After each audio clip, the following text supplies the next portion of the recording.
On today's Daily Slab, we are going to be looking at Jude Bellingham's market now that the Bundesliga season is done.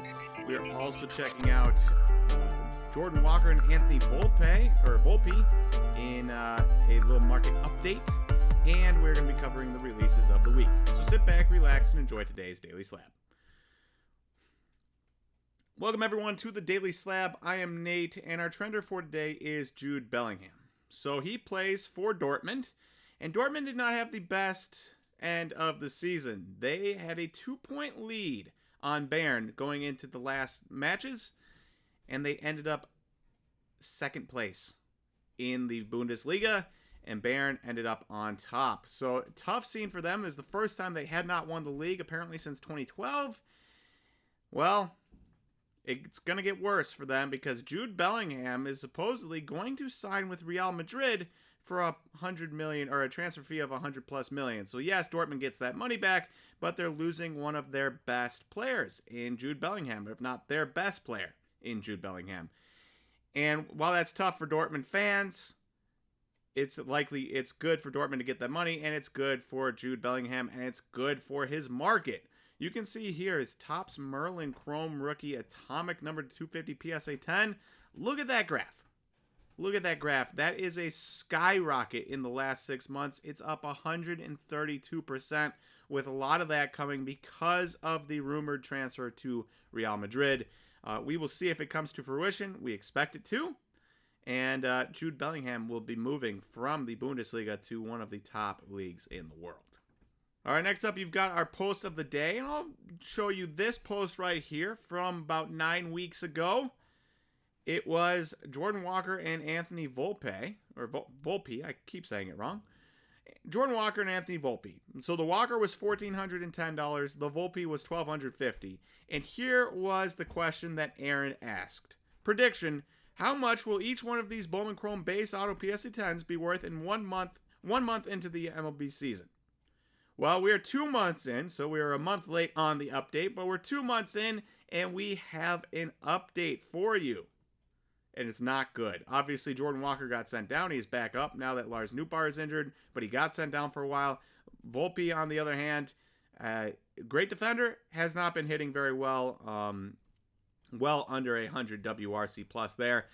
And while these two guys' cards, from 1410 for Jordan Walker down to 900, a 36% drop. And for Volpe, well, he went from 1250 down to 750, a 39% drop. So despite being in the majors for longer, he had the higher percent of drop in the last 2 months. Not a great scene for them, but of course you have to remember that these are young guys. Juan Soto kind of ruined it for everyone coming up from AA and dominating. That's not normally the case. And people expect every top prospect to come up and just be good instantaneously. It's a gigantic shift between AAA and the MLB, and not everyone is Juan Soto. Think back to Mike Trout. Way back when, in 2010. Was Mike Trout good back then? In 2010 in his rookie season? No, he wasn't.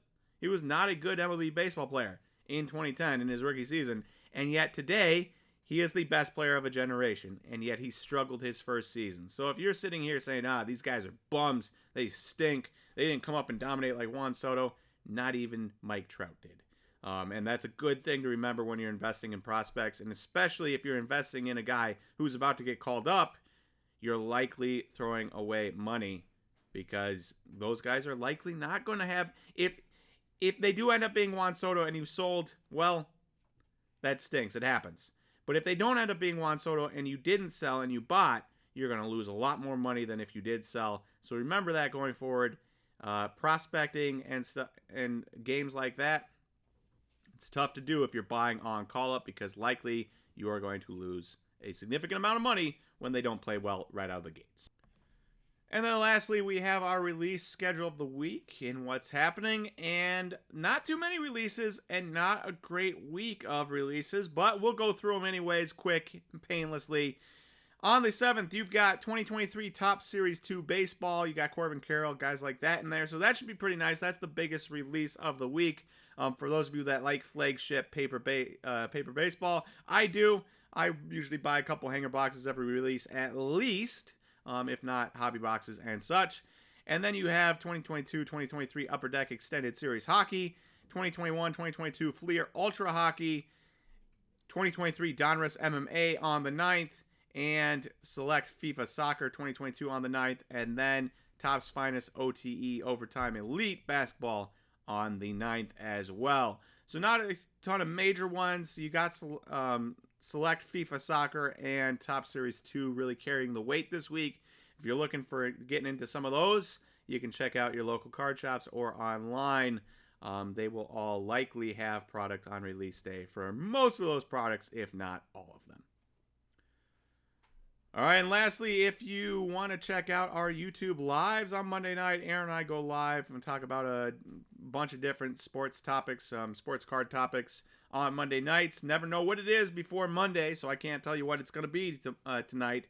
But we go on 6 p.m. Eastern, 3 p.m. Pacific, talk cards with you all in the comments section as well. So if you want to join us, please, 6 p.m. Eastern time tonight. Always a good time.